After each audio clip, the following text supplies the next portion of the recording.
Hai dan Assalamualaikum guys. Welcome back to my channel. Nama aku Mirza Amin. Awesome! So untuk video aku kali ni, aku nak review minggu ni punya Monday Night Raw. Sebelum tu aku nak minta maaf dekat korang sangat-sangat sebab aku dah lama sangat tak buat video. Tak silap aku, last video aku buat adalah prediction untuk WrestleMania 36 tahun ni, iaitu 3 minggu yang lalu. Dan sebelum aku terlupa, selamat berpuasa guys. Jangan ponteng. Show start segmen daripada MVP. Okay, dalam segmen ni MVP panggil contestant yang representing Raw untuk Money in the Bank ladder match, iaitu Rey Mysterio, Aleister Black dan Apollo Crews. Baru je MVP nak tanya soalan, dekat 3 orang ni kena interrupt dengan Andrade, AJ Garza, Austin Theory dan Zelina Vega. Lepas tu Zelina Vega cakap yang 3 orang yang atas ring tu tak layak representing Raw untuk Money in the Bank match. Yang layak adalah 3 kawan dia ni, iaitu Andrade, AJ Garza dengan Austin Theory. Lepas tu bila dah ke-6 superstar ni masuk dalam ring, Rey Mysterio cakap, takkan kau masuk dalam ring ni untuk bercakap. So apa kata kita gaduh. So terjadilah match 6-man tag team di antara tim Rey Mysterio, Aleister Black dengan Apollo Crews lawan dengan tim AJ Garza, Andrade dan Austin Theory. First kali dalam kepala otak aku bila WWE announce yang 6-man tag team ada untuk minggu ni, aku expect 6-man tag team match ni akan jadi hamba. Tapi aku silap. Sepanjang match ni bagi aku best sebab aku jarang dapat tengok ke-6 superstar di dalam ring dia all out untuk perform. Sebab apa? Sepanjang 6-man tag team match dalam WWE mesti ada 2 orang atau 3 orang je perform. Yang lain tu just cukupkan slot je. Itu pendapat aku lah. Tapi untuk match minggu ni, bagi aku semua orang perform. Bila last kita dapat tengok yang Aleister Black ni dia dapat perform dalam match? Sebab match-match dia sebelum ni semua match-match dengan jobber. Sama juga dengan Apollo Crews. Apollo Crews sebelum ni dia jadi jobber je. Dia masuk dalam match, dia lawan dengan superstar-superstar yang ada nama. Lepas tu 3-4 minit dia dah kalah match tu. Tapi dalam match ni dia boleh perform. Sebab tu personally aku minat dengan 6-man tag team match untuk minggu ni. Match ni dimenangi oleh tim Rey Mysterio, Apollo Crews dengan Aleister Black. Lepas Apollo Crews dia pin Andrade. And lepas match ni Andrade dia tak puas hati. Lepas tu dia mengadu dekat backstage yang Apollo Crews tu nasib je pin dia. And dia punya teammate tak backup dia. And lepas tu Apollo Crews dia balas balik dekat Andrade. Dia cakap yang dia menang tadi bukan sebab luck. Memang dia deserve untuk menang. So Andrade dia cabar Apollo Crews untuk one more match untuk United States Championship pada malam ni juga. Okay, next match di antara Asuka, Shayna Baszler dan Nia Jax. Untuk pengetahuan korang, ketiga-tiga superstar ni akan mewakili Raw dalam Women Money in the Bank match. So bila ketiga-tiga superstar ni dah ada dalam ring, belum je match start, Shayna Baszler dia ambush Asuka dan lepas tu diakhiri dengan Nia Jax dia beduk Asuka dengan Shayna Baszler dengan ladder. So match ni tak start pun, so tak ada siapa-siapa yang menang.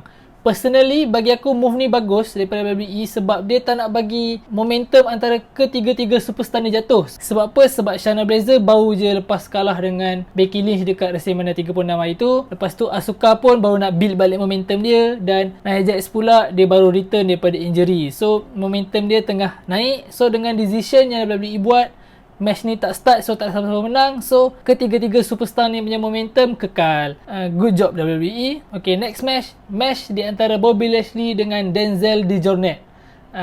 Aku tak tahu aku pronounce superstar ni punya nama betul ke tak, tapi itulah. Sebelum match ni start, Bobby Lashley ada cakap kat Lana yang dia tak nak Lana ada dekat ringside.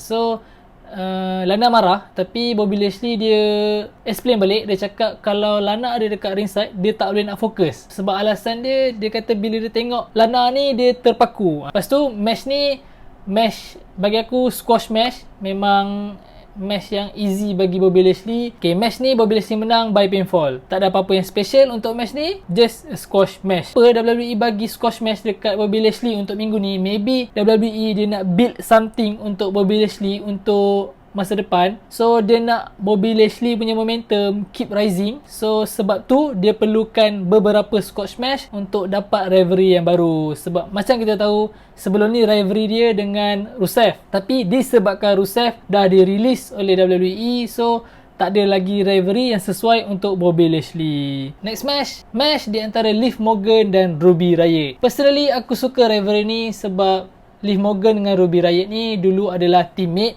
daripada Riot Squad, tapi diorang dah berpecah. So jadilah rivalry di antara dua teammate. Match ni bagi aku biasa, tak ada benda yang menarik, tapi aku terkejut sebab bagi aku dah beberapa minggu Liv Morgan punya performance memang mantap. Ni bagi aku satu benda yang bagus sebab maybe WWE akan push dia untuk WWE Women's Championship. Kita tak tahu, tapi bagi aku kalau jadi memang bagus lah sebab dia pun dah lama dengan WWE. So aku rasa ini memang masa dia. Match ni Liv Morgan menang by pinfall. Okay, next match di antara Jinder Mahal lawan dengan Akira Tozawa. Untuk pengetahuan korang, ni adalah match pertama untuk Jinder Mahal selepas dia return. Sebab tak silap aku dia injured nak dekat setahun, and ini adalah first match dia selepas tahun. So aku memang tertunggu-tunggu match ni sebab nak tengok apa karakter yang Jinder Mahal bawa untuk dia punya next feature untuk WWE. And appearance baru daripada Jinder Mahal, dia dah buang dia punya rambut, so dia dah jadi botak.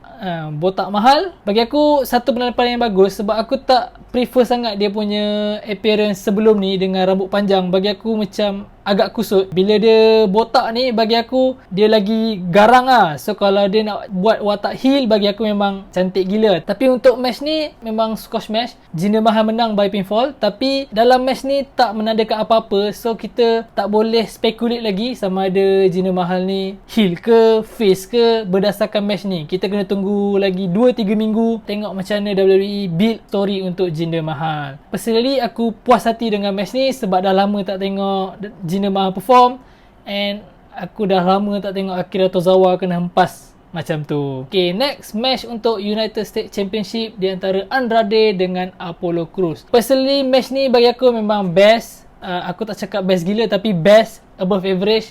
Match ni memang banyak high flying, banyak move-move yang kasar-kasar daripada Andrade. Tapi yang mengecewakan aku, match ni tak ada pemenang. Sebab bila Apollo Crews dia nak perform dia punya high flying move, dia landing dekat kaki dia dan terus dia injured. So referee dia batalkan match ni. So match ni tak ada pemenang. Aku agak kecewa sebab tak ada pemenang, tapi move yang WWE buat ni bagus. Bagi aku lah, aku rasa ada dua option yang WWE buat ni. Dia buat match ni tak ada pemenang sebab maybe sebab dia nak protect Apollo Crews, ataupun maybe dia nak replace Apollo Crews daripada match Money in the Bank ladder match tu.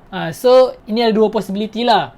Makna ada sama ada dia nak protect Apollo Crews atau dia nak keluarkan Apollo Crews daripada Money in the Bank, so dia nak masukkan contestant yang lain. And aku personally tak nak Brock Lesnar dalam match Money in the Bank. Bagi aku ini bullshit, mengarut. Okay, next match di antara Ricochet team dengan Cedric Alexander lawan dengan Ever team dengan Rice. Aku kecewa dengan WWE sebab sekarang ni Ricochet dengan Cedric Alexander dah jadi jobber. Sebab apa? Dia orang dah dapat match yang tak penting setiap minggu, match dengan tah mana-mana mamat tah. Tapi aku still think positif daripada side ni. Maybe WWE nak buat tag team di antara Cedric Alexander dengan Ricochet. So maybe lah Vince McMahon dia nak push tag team baru ni untuk Raw Tag Team Championship ke, kita tak tahu. Tapi kita boleh tengok yang chemistry dalam match ni, memang chemistry di antara Cedric Alexander dengan Ricochet memang mantap. Memang match ni memang smooth. Dan aku nak ucapkan tahniah kepada Ever dengan Riz ni. Dia pun deliver performance yang bagus. Hopefully dia dapat serap masuk ke NXT. Okay, match ni dimenangi oleh Cedric Alexander dengan Ricochet. Okay, next segmen yang aku tunggu-tunggu untuk minggu ni, segmen contract signing untuk WWE Championship, match dekat Money in the Bank pay-per-view nanti di antara Drew McIntyre dengan Seth Rollins. Segmen ni sama je macam segmen contract signing yang WWE buat sebelum ni. Okay, kedua-dua superstar memang duk membebel pasal masalah masing-masing, masalah tanggungjawab masing-masing. Lepas tu part yang best bila Drew McIntyre dia flip meja tu dan dia bantai Seth Rollins. Sebelum Drew McIntyre dia nak buat Claymore kick dekat Seth Rollins, Buddy Murphy dia datang kacau Drew McIntyre. So lepas tu Buddy Murphy dia datang tolong Seth Rollins untuk bantai Drew McIntyre. Lepas tu bantai punya bantai. Lepas tu Seth Rollins dia peluk Buddy Murphy and dia cakap thank. Dia pusing je belakang, Drew McIntyre dia dah start lagi. Dia nak bagi Claymore kick dekat Seth Rollins tapi terkena Buddy Murphy. So Seth Rollins dia terselamat lah daripada Claymore kick daripada Drew McIntyre. So personally bagi aku tak ada benda yang best pun dekat contract signing ni benda yang biasa, and aku rasa itu je untuk video aku kali ni. Kalau korang ada momen-momen yang aku terlepas, korang boleh tinggalkan dekat ruang komen di bawah. And kepada korang yang minat dengan konten video aku ni, korang bolehlah support channel YouTube aku ni dengan like, subscribe dan share video aku ni untuk menerima update terkini daripada channel aku. And Assalamualaikum dan peace out.